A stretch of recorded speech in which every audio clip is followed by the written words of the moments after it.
नमस्कार मित्रांनो, मी Swapnil Salunke ignite career अकॅडमीमध्ये आपलं सहर्ष स्वागत करतो। बघा, आत्ताच 9 तारखेला 9/5/2023ला शासनाचा एक नवीन जी आर आला आहे। त्या जी आरमध्ये जे काही आरोग्य विभागाच्या ज्या काही विविध संवर्गामध्ये विविध पोस्ट भरल्या जातात त्या सगळ्या पोस्टचा सिलेबस प्रश्नपत्रिका स्वरूप त्यांनी काय केलेलं आहे, निश्चित केलेलं आहे किंवा एकदम डिकोडिंग स्वरूपात आपल्याला ते सगळं आपल्याला उपलब्ध करून दिलेलं आहे। बघा, त्या अनुषंगाने आपण हा व्हिडिओ बनवत आहोत। जो काही सिलेबस त्यांनी दिलेला आहे, प्रश्नपत्रिकेचं स्वरूप त्यांनी दिलेलं आहे, ते सगळं स्पष्ट करून मी तुम्हाला इथे सांगणार आहे। कशा पद्धतीने त्यांनी तो काही दर्जा ठेवलेला आहे, क्वेश्चन कोणत्या माध्यमात विचारले जाणार आहेत, कोणता सब्जेक्ट किती मार्काला आहे आणि कशा पद्धतीने त्याच्यावर टॉपिक सब टॉपिक आहेत, हे सगळ्या गोष्टी आपण इथं मी तुम्हाला आता सांगणार आहे। त्या अगोदर पहा, 2 मिनिटांसाठी सांगतो की जी काही ऑनलाईन रेकॉर्डेड बॅच आहे ती बॅच आपण लॉन्च करणार आहोत। पहा, जिल्हा परिषद भरती 2023च्या अनुषंगाने ही बॅच आपली असणार आहे। याच्यामध्ये आरोग्य सेवक असेल, आरोग्य सेविका आणि आरोग्य पर्यवेक्षक ह्याच्या 3 जे काही पोस्ट आहेत, ज्या काही संवर्ग आहेत, त्याचा संपूर्ण सिलेबस तुमचा कव्हर करून घेतला जाणार आहे। बघा, अतिशय नॉमिनल अशी 2499 इतकी फीस या तिन्ही सब्जेक्टसाठी तुम्हाला ठेवलेली आहे। बघा, अमोल गाडेकर सर असतील, विजय शेळके सर, ज्ञानदेव वराडे सर, बाळासाहेब बोडके सर आणि स्वतः तांत्रिकला मी तुमचा सगळा सिलेबस इथं तुमच्याकडून कव्हर करून घेणार आहे। बघा, हा झाला ॲडव्हर्टाइजचा भाग। त्यानंतर बघा, जिल्हा परिषद गट क आरोग्य सेवक पुरुष तसेच आरोग्य सेविका महिला आणि या आरोग्य पर्यवेक्षक याचं काय आहे, प्रश्नपत्रिकेचं स्वरूप आणि सुधारित अभ्यासक्रम शासन निर्णय 2023 याच्या अनुषंगाने आपण हा व्हिडिओ बघत आहोत। आणि मला असं वाटतं की हा व्हिडिओ तुम्ही शेवटपर्यंत बघावा, जेणेकरून ह्या जे काही तुम्ही काही जे काही आरोग्य सेवकची असेल, आरोग्य सेविकाची असेल, जी काही तयारी करत असाल त्याचा सिलेबस तुम्हाला समजून घ्यायला सोपं जाईल किंवा बऱ्यापैकी तुम्ही अभ्यासात तुम्हाला एक वेगळी दिशा मिळू शकते। बघा, हा परिशिष्ट प्रश्नपत्रिकेचं जे काही स्वरूप आहे त्यांनी अशा प्रकारचं स्वरूप आपल्याला इथं दिलेलं आहे। बघा, तुम्हाला दिसत असेल की किती विषय आहेत, 5 विषय याला आहे आरोग्य सेवक, आरोग्य सेविका हे जी काही पोस्ट आहे, 5 विषयाचा अभ्यास तुम्हाला करायचा आहे। मग त्या 5 विषयाचा अभ्यास करत असताना कोणत्या विषयाला किती वेटेज आहे ते बघूया आपण। बघा, कशा पद्धतीने आहे लक्षात घ्या। जे काही मराठी संबंधित जे काही प्रश्न आहेत, मराठी संबंधित प्रश्न तुम्हाला 15 क्वेश्चन तुम्हाला मराठीचे विचारले जाणार आहेत। किती क्वेश्चन मित्रांनो, 15 क्वेश्चन। बघा, 15 × 2 म्हणजे किती, एक प्रश्न हा 2 मार्काला। या अनुषंगाने किती, कशा प्रकारे 30 गुण जे आहेत ते तुम्हाला मराठी या विषयाला तुम्हाला 30 गुण आहेत। आणि माध्यम जे आहे, क्वेश्चनचं जे काही माध्यम आहे ते कसं आहे, मराठी स्वरूपात हे तुम्हाला माध्यम आहे। बघा, मागच्या वेळेस 19-20ला जर तुम्ही एक्झाम दिली असेल तर बऱ्यापैकी मार्केटमधले पुस्तकं घेऊन तुम्ही मराठीच्या माध्यमामध्ये अभ्यास केला आणि ज्यावेळेस तुम्ही परीक्षा हॉलमध्ये गेले त्यावेळेस तुमच्या हातामध्ये पेपर कसा पडला, इंग्लिश मध्ये पेपर पडला, इंग्रजीमध्ये तुमचा पेपर पडला आणि त्याच्याकडे ऐन वेळेवर तुमचा गोंधळ झाला आणि बऱ्याच मुलांचे रिझल्ट त्या माध्यमामुळे बऱ्यापैकी गेले। कारण ते निश्चित नव्हतं की बाबा कोणतं माध्यम येणार आहे हे माहीत नव्हतं। पेपरला गेले पोरं वेगवेगळ्या, परंतु ऐन वेळेवर कसा ते जे की तांत्रिकचे क्वेश्चन होते ते इंग्रजी फॉर्मॅटमध्ये पडले, त्यामुळे बराचसा गोंधळ झाला। पण आता परंतु यांनी काय केलेलं आहे, इथंच अगोदरच त्यांनी काय केलेलं आहे, जी आर काढून काय जो काही दर्जा आहे की जे काही माध्यम आहे ते माध्यम त्यांनी काय केलं आहे, निश्चित केलेलं आहे की मराठीचे क्वेश्चन हे मराठीमध्ये विचारले जाणार आहेत। त्यानंतर इंग्रजी संबंधित जे काही क्वेश्चन आहेत, बघा 15 क्वेश्चन आहेत, ते सुद्धा 30 मार्काला इंग्रजीमध्ये तुम्हाला विचारले जाणार आहेत। त्यानंतर बघा, हे सामान्य ज्ञान जे आहे, सामान्य ज्ञानमध्ये सुद्धा तुम्हाला काय विचारलेलं आहे, भूगोल असेल, राज्यघटना असेल, त्याच्यानंतर इतिहास असेल, या सगळ्या ज्या काही बाबी आहेत, जे काही घटक आहेत, जे विषय आहेत, त्या विषयाचे तुम्हाला किती 15 क्वेश्चन आहेत, 30 मार्काला दिलेले आहेत। त्यानंतर बुद्धिमापन चाचणी 15। पहा, एक व्हिडिओ मी बनवला होता मागं, आरोग्य पर्यवेक्षकचा स्पेशल व्हिडिओ मी बनवला होता, कारण याच्यातले जे काही दर्जा जरी सेम असला, जो काही आरोग्य सेवक, आरोग्य सेविका सारखा, परंतु याच्यातला जो काही सिलेबस होता तो थोडासा डिफरंट होता, त्यामुळे मी आरोग्य पर्यवेक्षकचा जो काही व्हिडिओ होता तो सेपरेट बनवला होता। अगोदर खाली ह्या व्हिडिओच्या डिस्क्रिप्शन बॉक्समध्ये जा, तिथं तुम्हाला लिंक मिळून जाईल, तो व्हिडिओ तुम्ही एकदा काय करा, बघून घ्या। बघा, आपण येऊया आरोग्य सेवक पुरुष याच्यावर येऊया। 15 क्वेश्चन आहेत पहा, 30 मार्काला आहेत, माध्यम मराठी आहे। त्याचप्रमाणे आरोग्य महिला सेवक आहे, याच्यात सुद्धा मराठीचे 15 क्वेश्चन आहेत, 30 मार्काला येणार आहेत। माध्यम कसं असणार आहे, मराठीचं, मराठी क्वेश्चनचं माध्यम हे मराठीमध्येच असणार आहे। त्यानंतर बघा, इंग्रजीचे सुद्धा 15 क्वेश्चन येणार आहेत, 30 मार्काला आहे, इंग्रजीचं माध्यम हे इंग्रजीमध्ये असणार आहे। पॅरलल बघा, आरोग्य सेविका महिला जी आहे तिला सुद्धा ह्या पोस्टला सुद्धा 15 क्वेश्चन इंग्रजीचे येणार आहेत, 30 मार्काला आहे आणि माध्यम कसं आहे इंग्रजी माध्यम आपल्याला इथं प्रश्नाचं स्वरूप आपल्याला बघायला मिळतं। त्यानंतर सामान्य ज्ञानमध्येच बघा आरोग्य सेवक आरोग्य सेविकाला दोघांनाही 15 क्वेश्चन या सामान्य ज्ञानचे विचारले जाणार आहेत, 30 मार्काला हे विचारलं जाणार आहे। त्यानंतर बुद्धिमापन आणि गणित संबंधीचे जे काही क्वेश्चन आहेत ते सुद्धा आरोग्य सेवक आणि आरोग्य सेविकेला अनुक्रमे किती 15 विचारले जाणार आहेत आणि किती 30 गुणांसाठी हे क्वेश्चन तुम्हाला विचारले जाणार आहेत। मग बघा याच्यामध्ये बुद्धिमापन चाचणी जी आहे 7-8 क्वेश्चन 15 पैकी 7-8 क्वेश्चन जे प्युअर बुद्धिमत्तेचे असतात, रिझनिंगचे असतात आणि राहिलेले 5-6 जे क्वेश्चन असतील ते कशाचे न्यूमेरिकलचे असतात किंवा अंकगणित ज्याला आपण म्हणतो, जे काही शेकडेवारी असेल काळकाम वेग असेल याच्यावर ते गणित तुम्हाला आलेले असतात। त्यानंतर बघा सगळ्यात महत्त्वाचा घटक जो आहे तांत्रिक क्वेश्चनचा घटक मित्रांनो अतिशय महत्त्वाचा, अतिशय क्रुशियल, मास्टर की याच्यात ठरू शकतो, कारण तब्बल 100 प्रश्नापैकी 40 प्रश्न तुम्हाला एकट्या तांत्रिक क्वेश्चनवर विचारलेले आहेत। पण तांत्रिक क्वेश्चन कसे टॅकल करायचे यासाठी आपण बऱ्यापैकी व्हिडिओ बनवणार आहोत, पण सध्या फक्त हा व्हिडिओ तुम्हाला मी जो काही जे आर आलेला आहे त्यातला सिलेबस प्रश्नपत्रिकेचं स्वरूप हे तुम्हाला लक्षात आणून देण्यासाठी किंवा ती माहिती तुमच्यापर्यंत पोहोचवण्यासाठी हा व्हिडिओ मी बनवला आहे। बघा 40 क्वेश्चन आहेत, 40 क्वेश्चन म्हणजे किती 80 मार्काला तुम्हाला इतकं वेटेज या तांत्रिक जे क्वेश्चन आहे 40 क्वेश्चन त्या 40 क्वेश्चनला आहे। बघा याचं माध्यम कसं असणार मित्रांनो, मराठी आणि इंग्रजी याचं दोन्ही माध्यम असणार आहे। जसा की एमपीएससी आयोग जो आहे आपला तो जो काही परीक्षा कंडक्ट करत असतो बघा त्याच्यात जे काही क्वेश्चन असतात वरती मराठीचा क्वेश्चन असतो, खाली त्याचं ट्रान्सलेशन इंग्लिशमध्ये केलेलं असतं आणि ज्याला जसं कम्फर्ट असेल, ज्याला मराठी कम्फर्ट असेल त्यांनी मराठी क्वेश्चन वाचून तो सोडू शकता, ज्याला इंग्लिश कम्फर्ट असेल त्यांनी इंग्लिश वाचू शकता। अशाच पद्धतीने आरोग्य विभागाने सुद्धा सेम केलेलं आहे की बाबा दोन्ही प्रकारचे क्वेश्चन मराठीत असेल इंग्रजीमध्ये सुद्धा तो क्वेश्चन आपल्याला बघायला मिळणार आहे। जसं पद्धतीने आपल्याला सोपा जाईल त्या पद्धतीने आपण तो वाचू शकतो आणि त्याचं आकलन करून त्याचं उत्तर काय करू शकतो, टिक करू शकतो।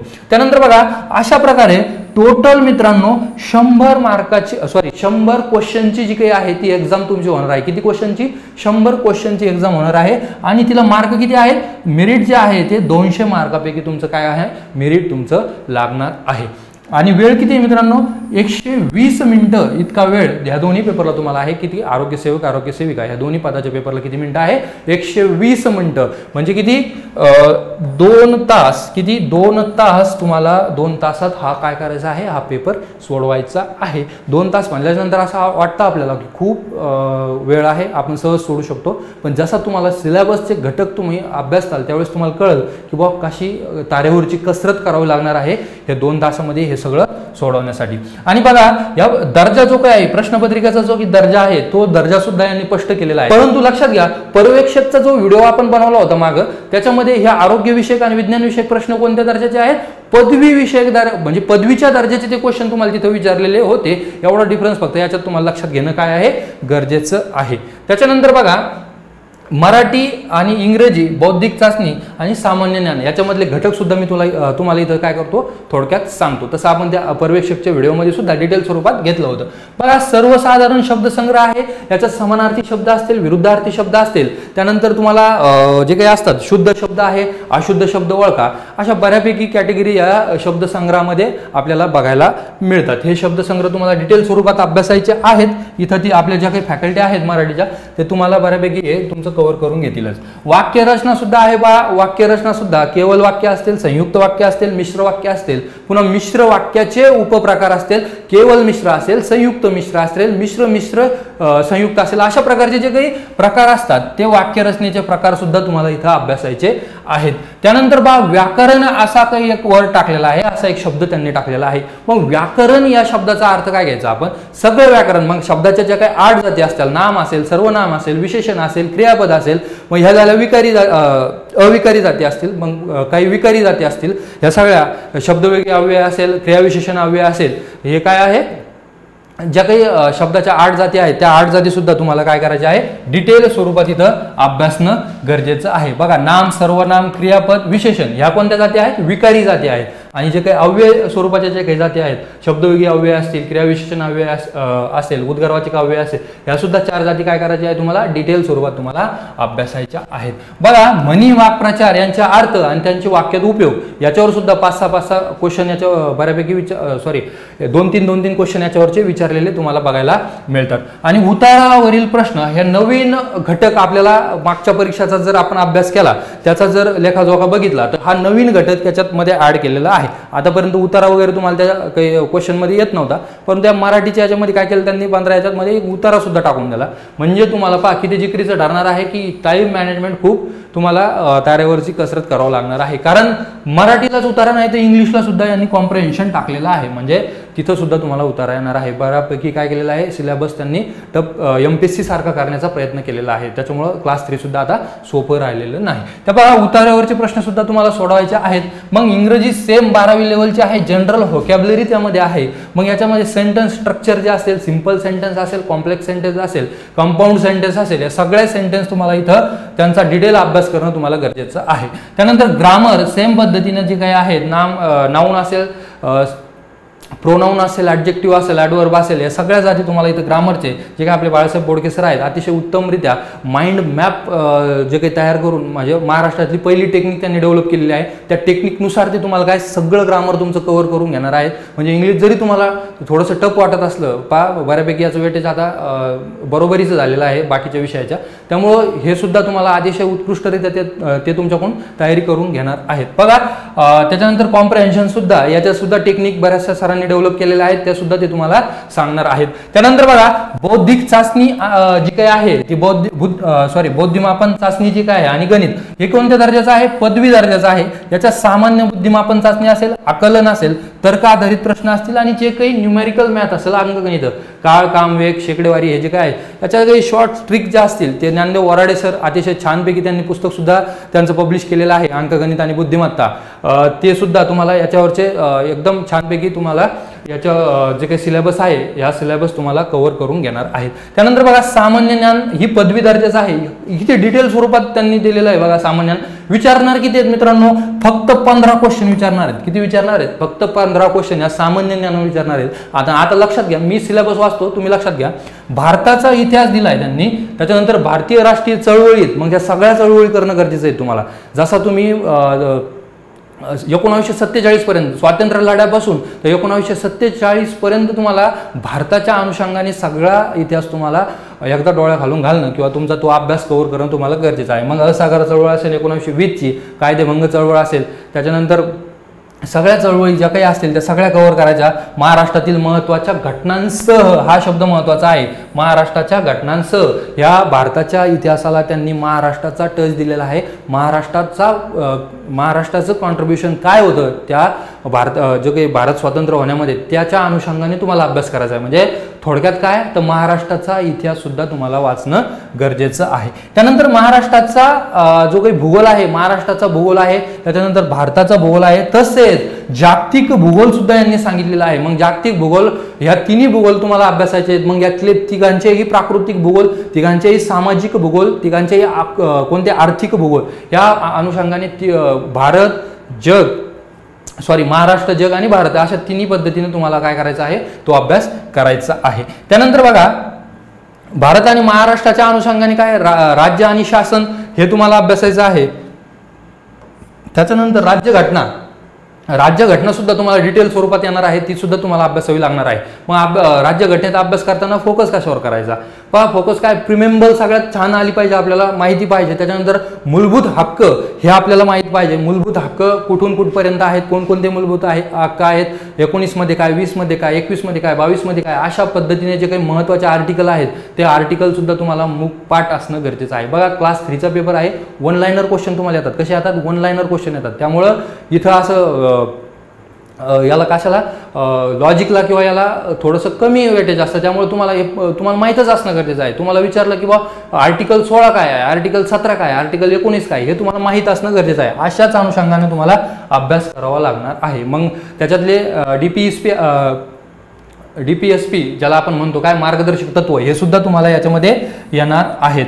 डायरेक्टिव्ह प्रिन्सिपल त्याला आपण म्हणतो, त्याच्या मार्गदर्शक कर्तव्य जे असतील त्या फंडामेंटल ड्युटीज काय आहेत त्या सुद्धा तुम्हाला पाठ करणं गरजेचं आहे किंवा तुम्हाला माहिती असणं गरजेचं आहे. त्यानंतर राजकीय व्यवस्था समजून घेणं इथं सिलेबसमध्ये सांगितलं आहे, ते सुद्धा तुम्हाला गरजेचं आहे. पंचायत राज सुद्धा मित्रांनो डिटेल स्वरूपात तुम्हाला करायचं आहे. पंचायत राज संबंधीच्या समित्या तुम्हाला करायच्या आहेत. अरुण बोंगीरवार समिती असेल, पी बी पाटील समिती असेल, बलवंतराय मेहता समिती असेल, यांची स्थापना कधी झाली, यांचे उद्देश काय होते, म्हणजे कोणती ग्रामपंचायत, जिल्हा परिषद, पंचायत समिती अशा प्रकारची जी काही संरचना आहे कोणत्या समितीने, त्रिस्तरीय संरचना जी आहे ती कोणत्या समितीने सुचवली असा सुद्धा प्रश्न तुम्हाला आलेला आहे. अशा समित्या सुद्धा तुम्हाला इथं अभ्यासणं गरजेचं आहे. बघा हे पंचायत राज तुम्हाला डिटेल करायचं आहे, सार्वजनिक धोरण करायचं आहे, हक्काचे मुद्दे जे असतील, त्यानंतर आर्थिक आणि सामाजिक विकास, त्याच्यानंतर शाश्वत विकासाची ध्येय, गरिबी समावेशन, राज्यसेवेचा सिलेबस जर तुम्ही अभ्यासला असेल तर तशाला तसा त्यांनी कॉपी पेस्ट इथं केलेला आहे मित्रांनो. एवढा डिटेल स्वरूपात तुम्हाला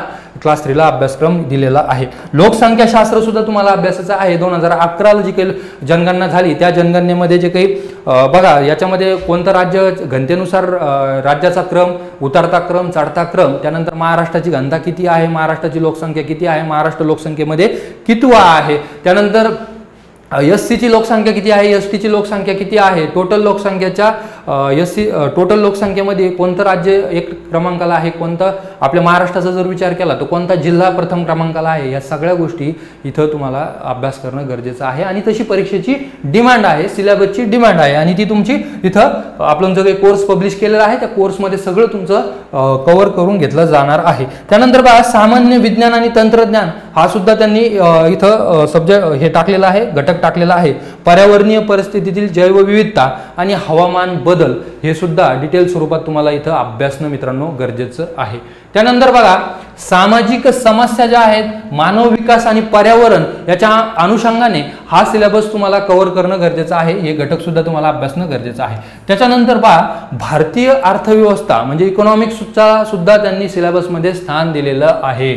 मग आता बघा विकास विषयक अर्थशास्त्र काय आहे, त्याची वृद्धी आणि विकास या संबंधीचा अभ्यास करणं गरजेचं आहे. मग बा विकासाच्या दृष्टीने काय अर्थशास्त्राच्या तुम्हाला योजना सुद्धा लक्षात घेणं गरजेचं आहे. कोणकोणत्या योजना गरिबी निर्मूलनासाठी शासनाने इस्टॅब्लिश केलेल्या आहेत त्या सुद्धा तुम्हाला लक्षात घेणं गरजेचं आहे. आता राहिला विषय याच्यामध्ये सामान्य ज्ञान मधला चालू घडामोडी हा विषय राहिला. मग या विषयामध्ये काय सांगितलं त्यांनी, स्पष्ट स्वरूपात सांगितलं की आंतरराष्ट्रीय चालू घडामोडी, राष्ट्रीय चालू घडामोडी, तसेच तुमचा महाराष्ट्र राज्य शासनाच्या संबंधित ज्या काही चालू घडामोडी असतील म्हणजे काही उपक्रम असतील, कार्यक्रम असतील जे राज्य शासनाने आरोग्याच्या अनुषंगाने जे काही तयार केलेले आहेत किंवा अवलंबलेले आहेत त्या सगळ्या गोष्टी तुम्हाला माहीत असणं गरजेचं आहे. बघा मला वाटतं बऱ्यापैकी तुम्हाला सिलेबस लक्षात येतो आहे. माझ्यापर्यंत मी सगळा सिलेबस तुम्हाला इथं सांगण्याचा प्रयत्न करतो आहे. त्यानंतर बघा कृषी आणि ग्रामीण विकास, कृषीचा सुद्धा याच्यात समावेश केलेला आहे किंवा कृषीचा संबंधितने ग्रामीण विकास कसा झाला, कृषीचा संबंधित नवीन बियाणे असतील वगैरे काही अशा गोष्टी सुद्धा तुम्हाला इथं माहीत असणं गरजेचं आहे.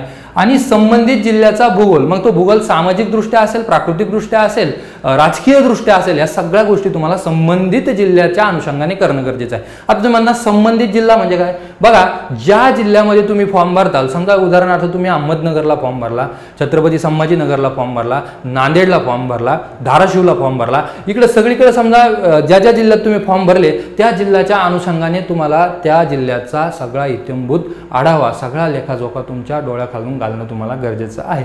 लेटेस्ट ज्या नियुक्त्या असतील, मग जे काही SP ची नियुक्ती असेल, तिथल्या जिल्हाधिकाऱ्याची नियुक्ती असेल, महानगरपालिका आयुक्ताची नियुक्ती असेल, या सगळ्या लेटेस्ट नियुक्त्या सुद्धा तुम्हाला माहीत असणं गरजेचं आहे. त्याच्यावर तुम्हाला क्वेश्चन विचारले जाऊ शकतात.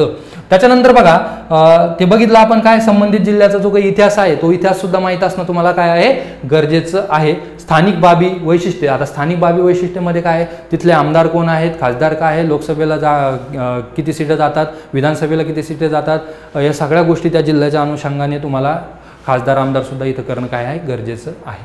बघा सगळ्यात महत्त्वाची गोष्ट जी की आपण बघितली, 40 क्वेश्चनला आपण जे बघत होतो त्या 40 क्वेश्चनचा सिलेबस त्यांनी इथं डिकोड केलेला आहे. या 40 जे क्वेश्चन आहेत ते 40 क्वेश्चन कोणत्या घटकावर तुम्हाला विचारले जाणार आहेत हे त्यांनी इथं आपल्याला नमूद केलेलं आहे. मग बघा आरोग्य सेवक पुरुष जे आहेत तांत्रिक अभ्यासक्रम त्यांनी दिलेला आहे आणि याचा दर्जा कोणता केलेला आहे मित्रांनो, 12वीचा दर्जा दिलेला आहे. कोणता दर्जा दिलेला आहे? 12वीचा दर्जा आपल्याला इथं दिलेला आहे. मग 12वीचा दर्जामध्ये काय सांगितलं त्यांनी?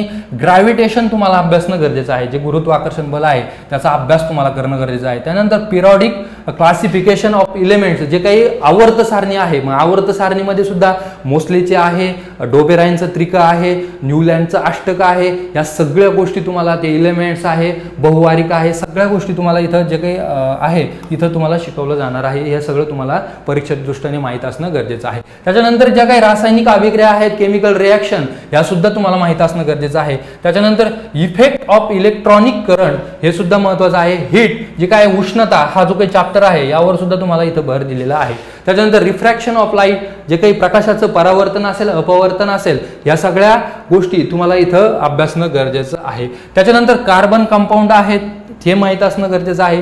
स्पेस मिशन जे असेल, त्याच्यानंतर लेन्सेस, जे भिंग आहे पहा, भिंग, ते भिंग सुद्धा, भिंगांचा अभ्यास, मग आंतरवक्र भिंग असेल, बहिर्वक्र भिंग असेल, ते सुद्धा तुम्हाला इथं अभ्यासणं काय आहे?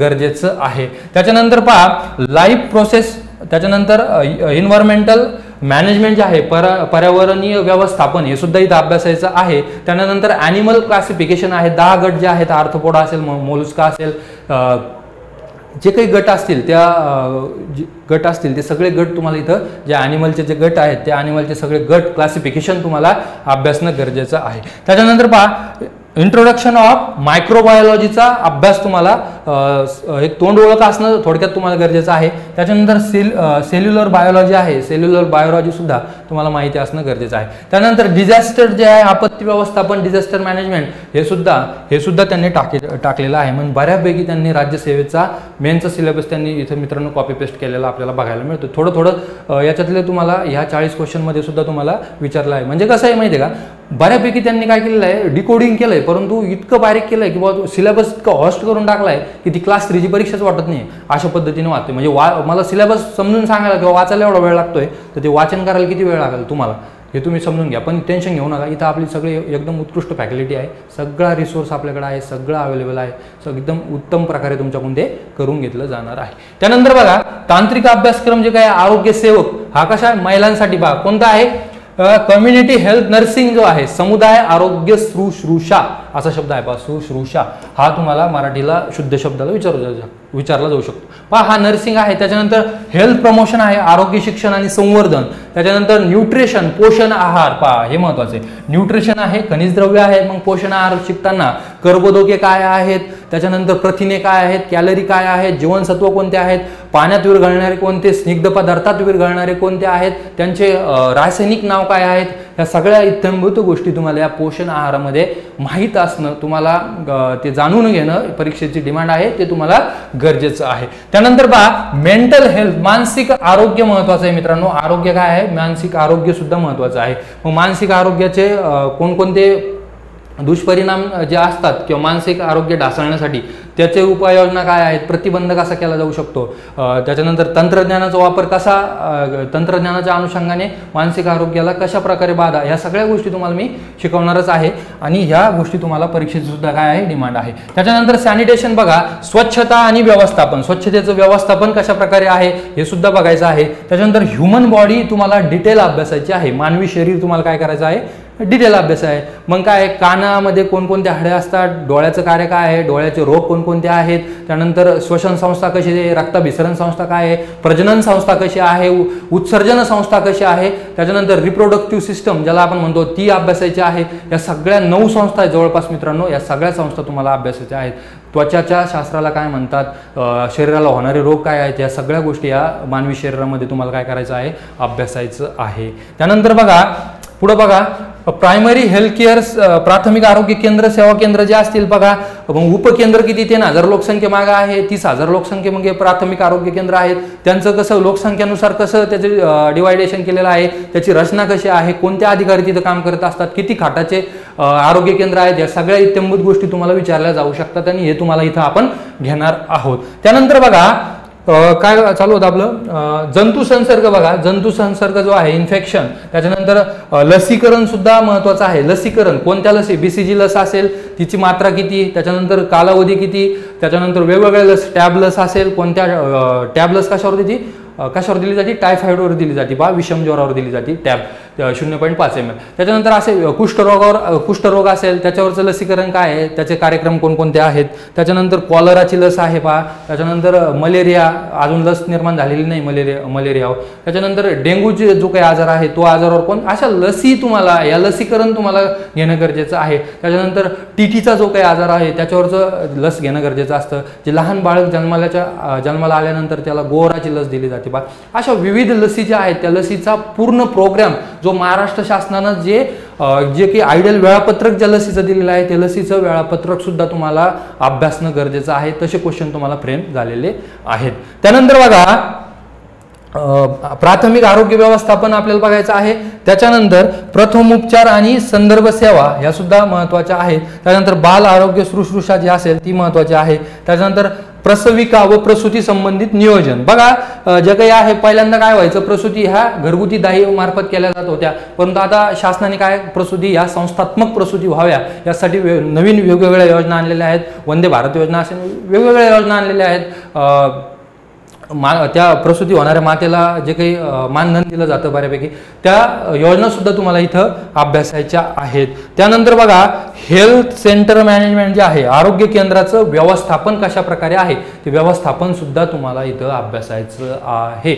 लक्षात घ्या हा सिलेबस इतका त्यांनी काय केलेला आहे, हॉस दिलेला आहे, इतका डीप स्वरूपात तुम्हाला हा सिलेबस दिलेला आहे. जर तुम्ही आता अभ्यासाचं कोणतंही पुस्तक घेतलं मार्केटमध्ये तर तुम्हाला अशाच पद्धतीनं हे चॅप्टर त्याच्यात सापडतात का असं बघूनच ते विकत घ्या. अशा पद्धतीनंच तुम्हाला अभ्यास करावा लागणार आहे. पहिले कसं होतं, ढोबळ स्वरूपात तुम्ही वाचन करायचे आणि पेपरला जायचे. आता असं राहिलेलं नाही. आयोगाने काय केलेलं आहे, आयोगाच्या धर्तीवर ह्या आरोग्य विभागाने काय केलेलं आहे, स्वतःचा सिलेबस तयार केलेला आहे. त्यामुळे तितक्या डिटेल स्वरूपात सुद्धा सिलेबस जितका डिटेल आहे तितकाच डिटेल अभ्यास तुम्हाला करावा लागणार आहे मित्रांनो, नाहीतर परीक्षेमध्ये अवघड होऊन जाईल सगळं. त्याच्यामुळे ह्या पद्धतीनेच तुम्हाला जावं लागणार आहे. त्याच्यामुळे टेन्शन घेऊ नका. बऱ्यापैकी सगळ्या फॅकल्टी तर छानपैकी तुम्हाला सगळं आम्ही स्वतः मेहनत त्याच्यावर करत आहोत आणि तुम्हाला सगळं आयतं सगळं तुम्हाला उपलब्ध करून देणार आहोत. तुम्हाला मागं सांगितल्याप्रमाणे बघा आपली बॅच लवकरच लॉन्च होणार आहे. अवश्य तुम्ही या बॅचला नक्की भेट द्या आणि आपलं चॅनल जर तुम्ही फॉलो केलं नसेल, सबस्क्राईब केलं नसेल तर करा. खाली डिस्क्रिप्शन बॉक्समध्ये तुम्हाला जे ॲप आहे इग्नाईट अकॅडमीचं ते ॲपसुद्धा तुम्ही डाउनलोड करा. त्यावर हा कोर्स तुम्हाला मिळून जाईल. बघा पुढचा व्हिडिओ आता काय करणार आहोत आपण, हे तुम्हाला फक्त मी काय केलं आहे की जो काही शासनाने सिलेबस दिलेला आहे तो सिलेबस फक्त तुमच्यासमोर मी मांडलेला आहे आणि तुम्हाला समजून देण्याचा प्रयत्न केलेला आहे. बघा व्हिडिओ कसा वाटला, तुमच्या कमेंट मित्रांनो उत्साह देत असतात, उत्साह वाढवत असतात. त्यामुळे नक्की लाईक करा, शेअर करा आणि तुमच्या कमेंट खाली येणं गरजेचं आहे. आणि पुढचा व्हिडिओ बघा आता आपण लाईव्ह सेशन घेणार आहेत मित्रांनो, किंवा मग रेकॉर्डेड स्वरूपात जसं ॲडजस्ट होईल तसं तुम्हाला मागचे जे क्वेश्चन पेपर आहेत ते क्वेश्चन पेपर जे काही 40 क्वेश्चन त्यामध्ये विचारलेले जात होते त्याचं फर्गेशन करून त्याचा डिटेल त्याच्या DNA पर्यंत जाऊन सगळा अभ्यास त्याचा करून तुम्हाला क्लासिफिकेशन तुमचं देणार आहे. कोणत्या सब्जेक्ट तर आपल्याला माहीतच आहे हे, पण परीक्षेमध्ये कोणत्या घटकावर किती भर दिला जातो ह्या सगळ्या गोष्टी ॲनालिसिस करून मी तुमच्या पुढं आणणार आहे. बघा पुन्हा भेटूया पुढच्या व्हिडिओमध्ये मित्रांनो. तोपर्यंत जय हिंद.